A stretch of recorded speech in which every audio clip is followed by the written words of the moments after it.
I titled today's Neville Goddard conversation, Messengers in Interactions. I had challenges dealing with clients that would communicate about different fears, doubts, and indecisions in relation to their goals and visions. And when I came across this information, it was this quote here that, for whatever the reason, I've read this kind of information before, but the way it was articulated clicked. And the quote is, "I bring them before my mind's eye, and I represent them to myself as gainfully employed. And to the degree that I am self-persuaded of the reality of what I'm seeing and hearing and doing, to that degree, they become exactly what I am doing." Now, it's very clear because I've seen this as a result of working with this information become more true to the statement here in all areas of my life. Interactions with friends, family, business life, and people that I meet every single day. And so what helped shift the perspective was the recognition is that people are messengers. I believe that people reveal what's going on within, as well as they inspire us to be how we truly are.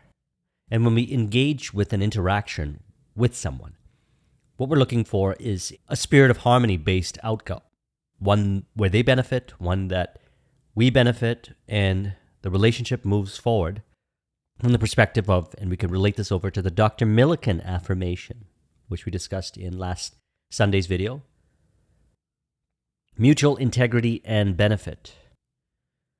So the changes happen within ourselves. The change in the conception of ourselves expresses the changes, and people are messengers, revealing the degree of change that has happened within us. This week, I happened to have a number of conversations with psychotherapists, psychoanalysts, and counselors on this very topic. They too, as a result of working with this information, are noticing the changes in their clients as a result of seeing them for how they truly are from the perspective of love. So he states, the conscious generates ideas and impresses these ideas onto the subconscious. The subconscious receives ideas and gives form and expresses to them. He goes on to say, think feelingly only of the state you desire to realize. I like this. Think feelingly only of the state you desire to realize. So in interaction with others, what is it that we desire? So the way that I work with this, I got a formula here, which I pulled from one of his lectures, and let's highlight it before we get into discussion. Number one, the first step in changing the future is desire. That is, define your objective. So as we have a genuine desire to help people realize their vision, we recognize that this desire is actually stimulating for a vision.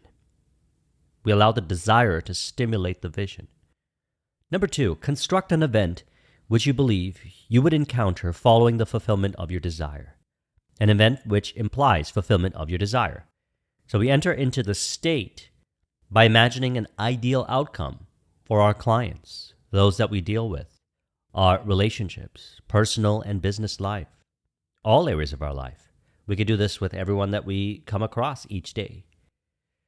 A lot of times the vision flashes in front of my eyes of how they see themselves. They reveal to us exactly how they would like to be represented, which to me is no different than Philippians 4:8, in which it states, "Brethren, whatsoever things are true, whatsoever things are honest, whatsoever things are just, whatsoever things are pure, whatsoever things are lovely, whatsoever things are of good report, if there be any virtue and if there be any praise, think on these things," which is a passage that Neville has brought up a few times.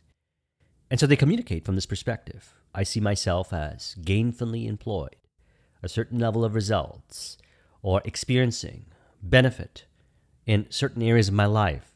And my goal is to conjure up in my imagination a scene. The scene is something very simple. It's usually something like, I notice the immediate changes. This makes a lot of sense. I have a lot of clarity now. And prior to this, we go into the interaction. So we imagine we enter that state.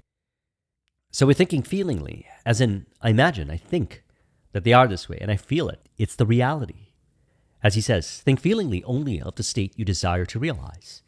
Feeling the reality of the state sought, and living and acting on that conviction is the way of all seeming miracles.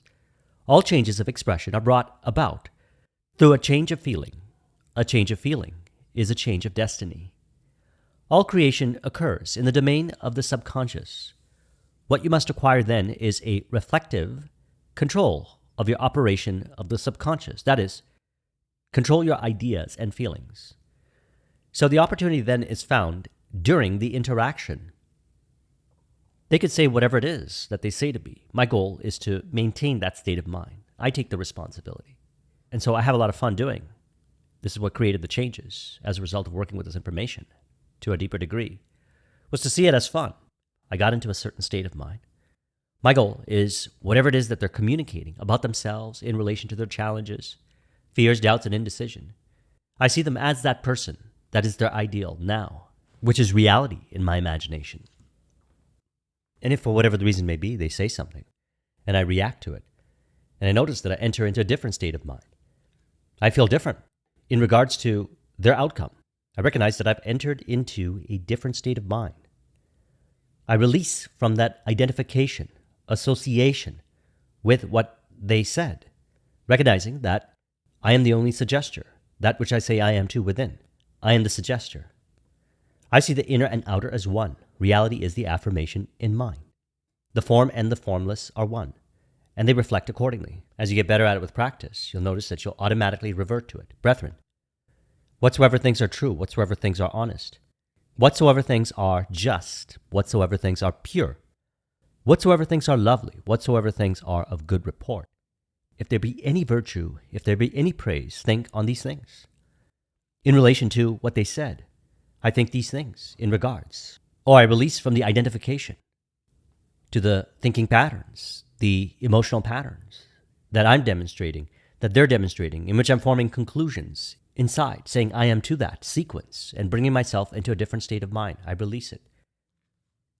Being introduced to this information in 2004 through Think and Grow Rich, we recognize that a pinnacle realization is that this formless self assumes form as a result of association, or as we say a lot of times in these discussions. What do we say I am to? What am I saying I am to? In regards to what they're saying? That they are that person? Or I'm forming conclusions in regards to what they're saying. Fears, doubts, and indecision. That they're not able to achieve their vision. So I'm not interested then in arguing with them, as he says here. I bring them before my mind's eye, and I represent them to myself as gainfully employed, or whatever that may be. And to the degree that I'm self-persuaded of the reality of what I'm seeing and hearing and doing, to that degree, they become exactly what I'm doing. If I continue to dwell in states of mind that are not true to how they actually are, which is true, honest, just, pure, lovely, good report, then I would perhaps continue to see their conversations, their behavioral patterns, and how I relate to, within myself, my own thinking patterns, emotional patterns, behavioral patterns, from the perspective perhaps of fear, doubt, indecision, impossible, which through my own associations brings me into states of mind that are different to how I saw them prior to the interaction. Going back to the beginning here, first step in changing the future is desire. There's a genuine desire. I genuinely desire to see them experiencing what they desire. They have a genuine desire to see themselves experience what they desire. There's a match, as we discussed in Thursday's video. All subconscious minds are connected. And so I say it sometimes. What we desire desires me back. It plays out. People show up saying, this is how I see myself. And my goal is to see them for how they truly are, which is how they see themselves. I capture the feeling. Thinking feelingly, as he says, think feelingly only of the state you desire to realize. So perhaps sometimes I don't bring forth in my mind's eye exactly what they want. However, I capture the feeling that they experience fulfillment, and I see them that way. Then through the bridge of incidents, or we can call it the conversation that we have, it leads to that fulfillment. And so as I see the inner and outer as one, reality as the affirmation in mind, the form and the formless as one, we harmonize. We see them for how they truly are. So we can think thoughts that bring us into the mutually beneficial vision in relation to thoughts that are true, honest, pure, lovely, just in regards to what they speak of. Or we can feel ourselves into a state, or a combination of both, in which we feel what represents true, honest, just, pure, lovely. And so from this regard, he says, to think feelingly on any state impresses it on the subconscious. The subconscious is the womb of creation. So whatever their goals, the visions are, we take the responsibility to see them from the perspective of possibility, that they really can achieve what they desire. And are released from the overthinking. Allow intuition to reveal, as we spoke of on Thursday's video. Reveal the ideal perspectives, imaginal scenes, a lot of times flashes upon the mind's eye, which is the true eye of how they really are from the perspective of love. And so you can change any experience that you're having with another person prior to the interaction, during the interaction. You get better at with practice by observing what you say I am to. As Neville had mentioned many times, we are free to occupy any state. And there are infinite states of consciousness. And so if we find ourselves entering into a different state as a result of identification with certain thinking patterns in regards to what they said, how they said, verbal, nonverbal, etc., we can recognize that our formless self can identify with any state. And so we select the state by imagining or thinking the thoughts that are in relation to the ideal mutual beneficial vision. As we continue to do this and repeat this again and again and again, as a result, this brings us into our conversations in regarding flow, deeper stages of flow, autotelic, in which a person feels one with their vision. They realize everything happens automatically. They allow the subconscious mind to express. They find themselves automatically saying, doing, communicating, which somehow may appear to contribute to their realization. Although we recognize as a result of working with this information, we took responsibility for the change within ourselves. We changed the state of consciousness, and we're free to occupy any state, and there are infinite states. And we choose the state in which to occupy, in which behavioral patterns and outer world changes reflect as an expression from that state. In regards to this statement here, the subconscious is the womb of creation.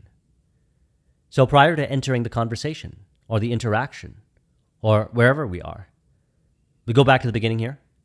I bring them before my mind's eye and I represent them to myself as gainfully employed.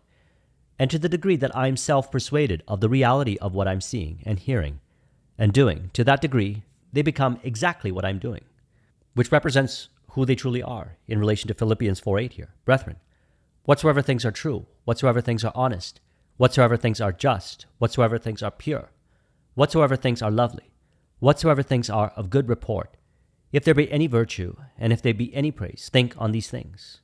So upon reflection, we conjure up in our mind's eye a scene that implies, and we think feelingly into that state, as he says here. Construct an event which you believe would encounter following the fulfillment of your desire. I see themselves communicating, representing to me in my mind's eye something that would imply the fulfillment, that they're receiving the benefits, that they receive the result, whatever it may be. Mentally feel yourself right into the proposed action, imagining all the while that you are actually performing the action here and now. And from there we enter into the state. And as we interact with them, if we leave the state for whatever the reason may be, if we happen to go into a different state as a result of our own conscious and subconscious identification in regards to thinking patterns, emotional patterns, behavioral patterns, it reveals what we say I am to. And we release from this identification back into the formless self. Select the state, reimagine the state, allow intuition to reveal the accurate thinking patterns that are in harmony and in contribution to how they truly are, to how you truly are. Bring yourself back into the state, you feel it. And then the conversation continues from the premise of that state you entered into prior to interacting with them. And the wonderful thing is we can practice this every day with the different people in our lives. Personal life, business life, wherever we are. And when we notice these changes occur, upon reflection, we realize that reality is the affirmation in mind, that which we say I am too. And we allow the formless self to relate with others in our life from the perspective of love. So I trust you found this video to be helpful in regards to communication. Let's go ahead and conclude this with an auto-suggestion to further encourage. You can say, I recognize through the opportunities of interactions, I find it easier to identify the formless representing in my mind's eye others for how they truly are, from the perspective of what is true, honest, just, pure, lovely.